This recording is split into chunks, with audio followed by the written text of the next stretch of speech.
The miseducational system has misled you, dear listeners. It has fed your soul a poison rooted so deep, you'll have to lose yourself forevermore to find just an sparkle of the true and authentic you. Have you ever had a disdain or an inkling of a thought that what you know feels fabricated, false, and half-truth that does not yet fulfill your heart to true fullness and ecstasy? Then you have come to the right presentations, for we will educate you on our topic. Educational as a form of power and affluence over the minds of men. As famously stated by Dr. Woodson, when you control a man's thinking, you do not have to worry about his actions. You do not have to tell him not to stand here or go yonder. He will find his proper place and will stay in it. You do not need to send him to the back door. He will go without being told. In fact, if there is no back door, he will cut one for this special benefit.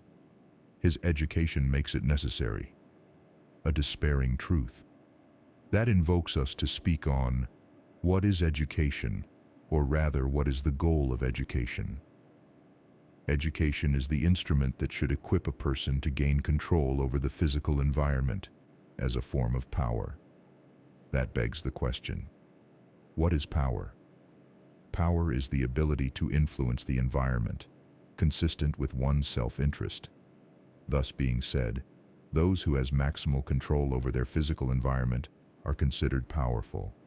Thought in what way has, for a lack of a better words, the powers that be utilized their highest form of power? Can you guess it, dear listener? Let's take a passage from Ephesians 6:12. For we wrestle not against flesh and blood, but against principalities, against powers, against the rulers of the darkness of this world, against spiritual wickedness in high places. The environment of ideas is even more important than the physical environment. Ideas represent images, concepts, values, and all those things that influence how people think of themselves and the world around them. Those who influence ideas literally control the minds of the people within the environment of those ideas.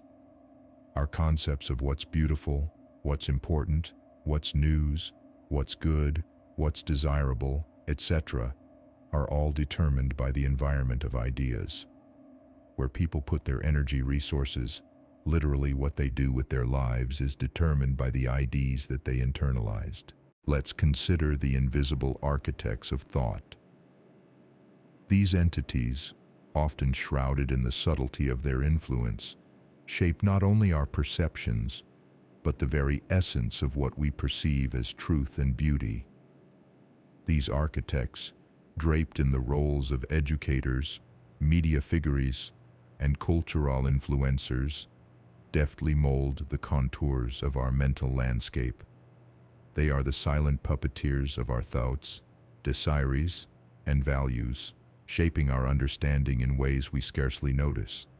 Yet, beneath this seemingly benign guidance lies a profound question. Who dictates the blueprint of our mental construction? Who are the holders of the compass, guiding these skilled hands that craft our cognitive realm? This inquiry leads us down a path illuminated by the timeless wisdom of Socrates, the classical Greek philosopher known for his relentless pursuit of truth. Socrates, with his insatiable quest for knowledge, understood education and influence.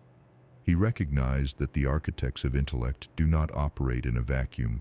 They are guided, knowingly or unknowingly, by a set of principles, ideologies, and agendas that transcend their individual existences. These guiding forces, often invisible and insidious, can shape the collective consciousness of societies and civilizations. Through his method of questioning, Socrates unveiled the layers of assumptions, biases, and unexamined beliefs that underpin human understanding. He challenged the Athenians to question the foundations of their knowledge, to scrutinize the sources of their wisdom. In doing so, he unraveled the tapestry of societal norms and revealed the threads of influence woven by those in power. The architects of our intellect, like skilled artists, paint upon the canvas of our minds. But it is up to us, armed with the spirit of inquiry and critical thought, to discern the true nature of the picture they create. By understanding the forces that mold our perceptions, we empower ourselves to reshape our mental habitat, to rebuild it in a way that reflects our authentic selves, free from the subtle manipulations of unseen hands. Think now, dear listener, do you claim yourself to be an educated person?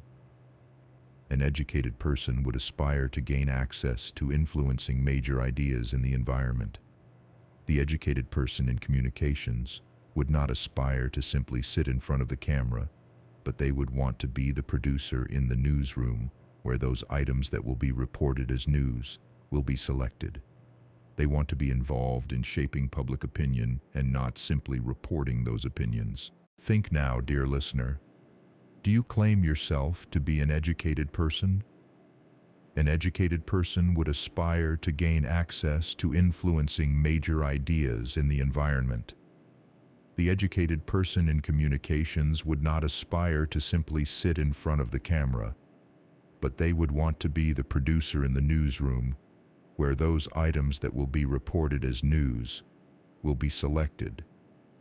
They want to be involved in shaping public opinion and not simply reporting those opinions. Though to become an educated person, the quest and conquest of self-education, self-understanding, self-knowledge may indeed be the form of power that can only combat the ideas of foreign forces. Why? If you are an empty vessel, it is easy for anything to fill you. Though if you have filled yourself up with things rooted and true to you, the warp, change, to sway may be slightly more difficult.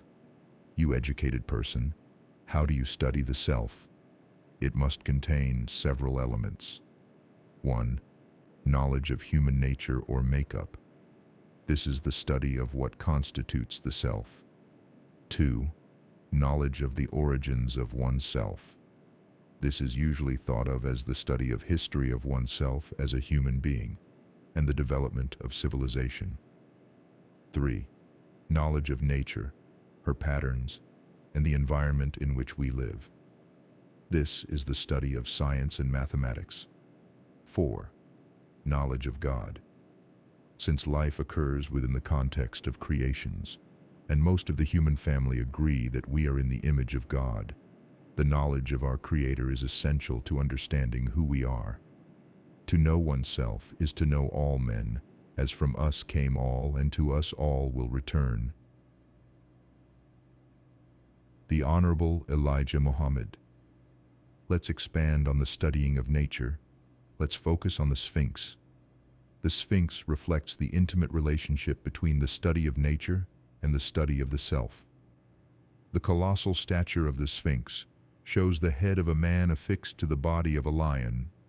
The lion nature frequently symbolizes the king of the jungle, a representation of the strength and ferocity of the animal nature. The animal nature was recognized as being part of the human makeup in our proneness towards impulsiveness, territoriality, and even violence.